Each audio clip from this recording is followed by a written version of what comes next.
বিদুর বললেন, পদ্মা, তুমি প্রত্যেকটা দিন যাকে পাওয়ার জন্য কেঁদেছ, অধীর আগ্রহের সহিত যাকে ডেকেছ, অনুরাগে ভালোবাসায় যাকে স্মরণ স্মরণ করেছ, আজকে সেই ভগবান আজ তোমার দ্বারে, সেই ভগবান আজ তোমার গৃহে। দাও, তুমি নিজের হাতে করে তোমার ভগবানকে সেবা দান করো। কি আছে খেতে দাও। দৌড়াতে দৌড়াতে রন্ধনশালায় গিয়েছেন, রান্নাঘরে গিয়েছেন। ভাবের আবেশটা কেমন, বৈরাগ্যময় সেবাটা কেমন লক্ষ্য করুন। বারবার গেছেন, একবার নয়, দুইবার নয়, বারবার রন্ধনশালায় যাচ্ছেন পার্বতী। রন্ধনশালায় গিয়ে তন্ডুলের ভান্ডারে চাউলের পাত্র, রান্নাঘরে ভাতের হাঁড়ি, কড়াই, পাত্র সহ বারবার উন্মোচন করছেন, একবার নয়। বারবার আগলা করে দেখছেন পাত্রগুলো শূন্য। দিন দরিদ্র তো পাত্রে কিছু নাই যা দিয়ে গরিবকে সেবা দিতে পারে। তবুও হয়ে বাহ্যিক জ্ঞান শূন্য হয়ে পদ্মাবতী বারবার রান্নাঘরে যাচ্ছেন আর দেখছেন কিন্তু কিছু নাই। তবু আবার যাচ্ছেন, যদি কিছু পারি, যদি কিছু থাকে যা দিয়ে গোবিন্দকে সেবা দিতে পারবো, কিছুই নাই। বিদুরের কাছে এসে বলছেন, গোটা ঘরে শূন্য, সবকিছু বাড়ান্ত, কিছু নাই যা দিয়ে আজকে গোবিন্দকে সেবা দিতে পারবো। কথাটা শ্রবণ করে বিদুর সাথে সাথে চলে গেছেন মাধবপুরীতে ভিক্ষা করতে। সেদিন বিদুরকে কেউ ভিক্ষা দেয়নি, জানো তো। অনেক কষ্ট করে, অনেক সময় অতিবাহিত করে কোন এক ভক্ত প্রদত্ত একটা কদলী অর্থাৎ কলা নিয়ে এসেছেন। দৌড়াতে দৌড়াতে পদ্মাবতীর শ্রী হস্তকর কমলে, হস্তকর পল্লবে সেই কলাটা দিয়েছেন। যাও, পেলাম না তো কিছু, এই কলাটাই দিয়েছে, মাধবপুরীতে কলাটাই পেয়েছে, এই কলাটাই তুমি গোবিন্দকে সেবা দাও। পদ্মাবতী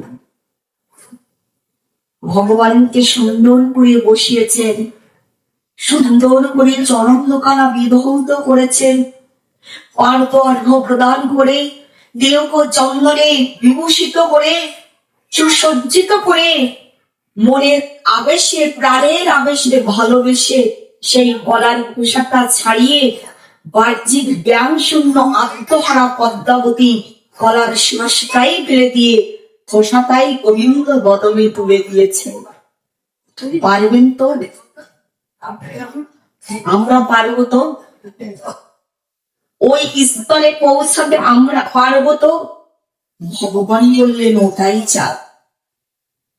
আমাকে সেবা দিতে গেলে ওই জায়গায় পৌঁছানো চায়, ওই স্তরে পৌঁছানো চায়।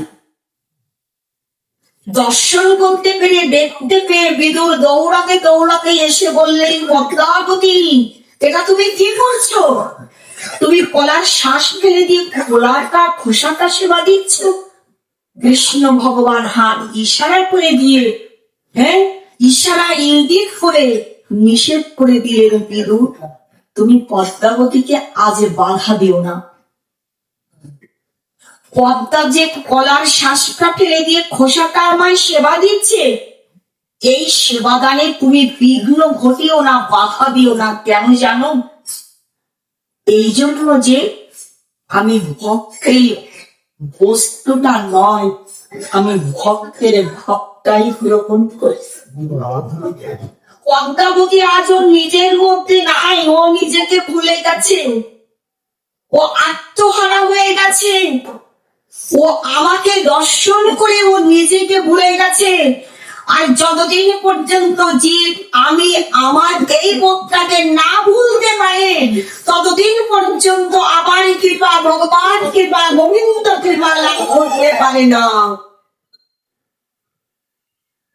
যতদিন পর্যন্ত আমি আমার কিছু আছে বলে মনে করবো, ততদিন পর্যন্ত ভগবানের কৃপা লাভ করা সম্ভব নয় মা।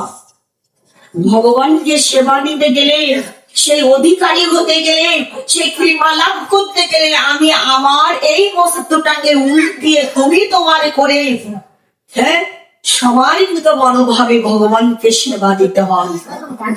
শ্রীমদ ভগবত গীতা শাস্ত্রের অষ্টাদশ অধ্যায়ের বক্সযোগী 66 নম্বর শ্লোকে বলেছেন সর্বধর্মান পরিত্যাজ্য মামেকং শরণং ব্রজ অহং ত্বং সর্ব পাপেভ্যো মোক্ষয়িষ্যামি মা শুচি। এই আমি আমার বোধটা যতদিন থাকে না, এই বোধের দ্বারাই অহময় হলো অহংকার সৃষ্টি হয় হৃদয়। আমি আমার বোধ থেকে অহং জাত হয়, সৃষ্টি হয়।